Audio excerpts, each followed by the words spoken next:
Hi guys, so in this video, I'm going to give my suggestion on which banners I recommend you summon. Because at the moment, there are multiple banners open for summon. Let's start with the banner that's almost closing. Here we have the Goddess Summon Unparalleled. In this banner, the personas that you can summon are Proud General Alana and Crimson Overlord Lyn.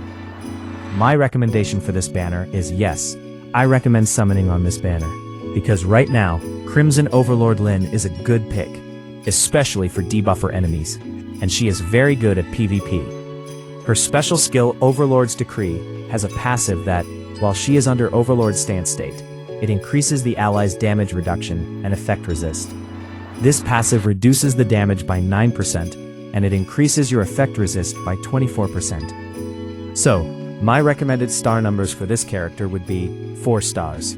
So, at 4 stars, the damage reduction for the passive on her special skill would increase to 19%, while her elemental resist would increase to 48%. That's why this persona is a must-summon persona. And by the way, if you are a free-to-play player, the recommended summon numbers would be around 500 summons. From my free-to-play account, with 500 summons, I was not that lucky, and was only able to get Crimson Overlord Lyn and Proud General Alana to 3 stars. I was able to get Crimson Overlord Lyn to 5 stars by purchasing their copy from the Bond Insignia and Purity Inscription store. I did not purchase Proud General Alana using Bond Insignia and Purity Inscription. I don't recommend her, since I had enough damage persona better than her. With Crimson Overlord, I purchased her Bond Insignia and Purity Inscription. On my primary account, I purchased Proud General using Purity Inscription, because this one is free from events. But the most recommended persona on this banner is Crimson Overlord Lyn. For the next banner, the Goddess Summon Select. These are for paying or whale players, those players who are willing to use real money to summon these personas. I would like to recommend this banner as well, because, although Crimson Overlord Lyn here is a counter to her, not everyone has Crimson Overlord Lyn. So, if you're not going to encounter Crimson Overlord Lyn on PvP, Ice Brule Alana is still a good pick. A chance to confuse all enemy personas using her ultimate skill is really strong. This skill also taunts all enemy personas. Confuse status effect, which is a turn skip, is really strong. For the next banner, the Goddess Summon Mafia Rerun. From this banner, you are able to summon Nightcrawler Inase and Full Moon Misaki. For this banner, in my opinion, I would not recommend this banner because Nightcrawler is not that strong. I mean, she is a support persona but with high damage output. Which I mean, it's not even that high damage output. So, I wouldn't recommend summoning for Nightcrawler Inase. While for Full Moon Misaki, she is a good pick for bosses that heals. If you're on the level where you cannot defeat bosses yet, I wouldn't recommend her. But if you're having difficulty defeating bosses that has healing effect, then Full Moon Misaki is good for that, because her basic and ultimate skill has a debuff that prevents healing. Again, I'm telling you that for me, I don't recommend summoning from this banner. Because, from my experience, high damage characters can easily overpower the healing of a boss. So, again, Goddess Summon Mafia is a skip for me. So my recommendation is a skip. Then for Goddess Summon Sweetie Fox, the rerun, this banner is recommended for me. Especially this combo, Sweetie Fox and Secret Angel Roof. Secret Angel Roof is top support for PvP right now. Because her skill First Love Radiance increases allies' attack speed and pierce rate. So, this buff from her ultimate skill is very strong. The recommended star I have for this persona is at least 4 stars as well, which would give you 20% increase in your attack and speed when using the ultimate skill. This is applied to all her allies, and then it increases the pierce rate of all allies by 20%. So, this buff is very strong. Yeah, I recommend summoning Secret Angel Roof. And with Blissful Sweetheart Sweetie Fox, this is also recommended for me. Because, if you combo her with Roof, most of the time on PvP, if I encounter this combo, Sweetie Fox, Blissful Sweetheart Sweetie Fox, and Secret Angel Roof. Secret Angel has very high speed. Most of the time she would always move first, and implement her ultimate skill right away, which boosts the damage of Blissful Sweetheart Sweetie Fox. Blissful Sweetheart Sweetie Fox Ultimate, Veteran Peak. At that point, most of the time will always one-hit enemy persona team. So, yes, this banner is recommended for me. Then for the next banner, Spring Custom Summon. In this banner, you can select one of these personas to have a higher rate of success. And my recommendation for this is, I would recommend Inazi, Goddess of Envy.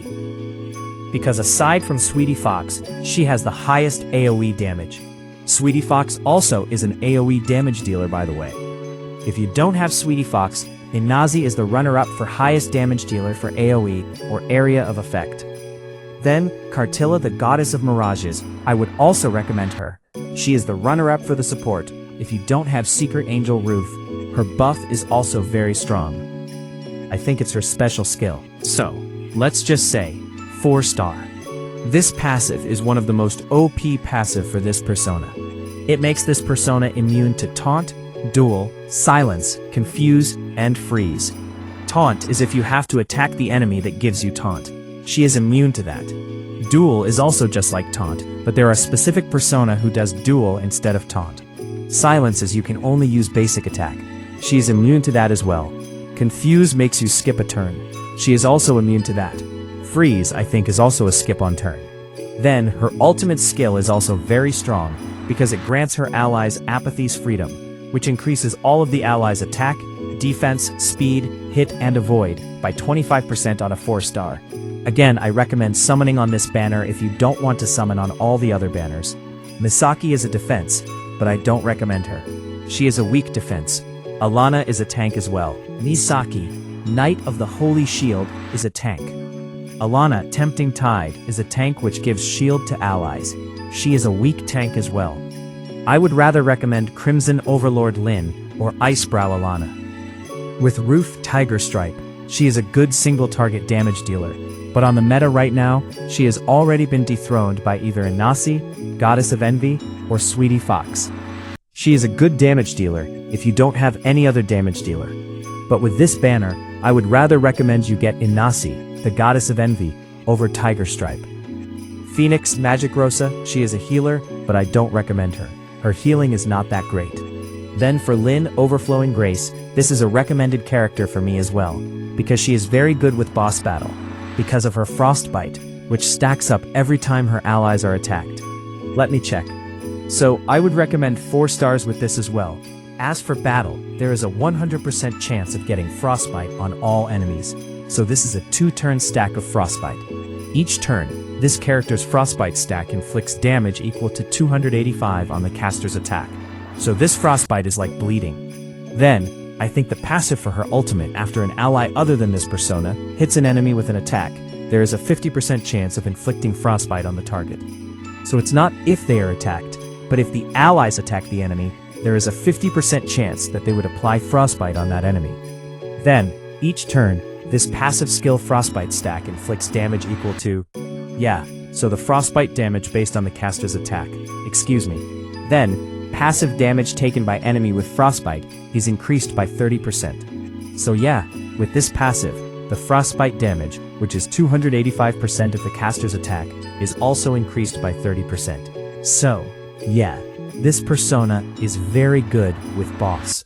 Also in PvP, if you combo this persona or team this persona up with another persona that applies Frostbite, then this persona is very useful on PvP as well. I've seen a team on PvP which teams her up with Misaki Mooncaller, which also applies Frostbite, I think. Let me check. Yup, her ultimate applies Frostbite as well. I think her special skill also applies Frostbite. Let me check. Yup, her special skill applies Frostbite as well.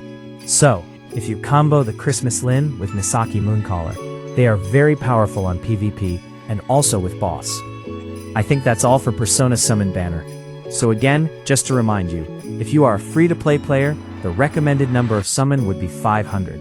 And that's not a guarantee that you would get 6 stars of the persona that you wanted to summon. If you find this video useful, don't forget to like, subscribe, and leave a comment. Cheers!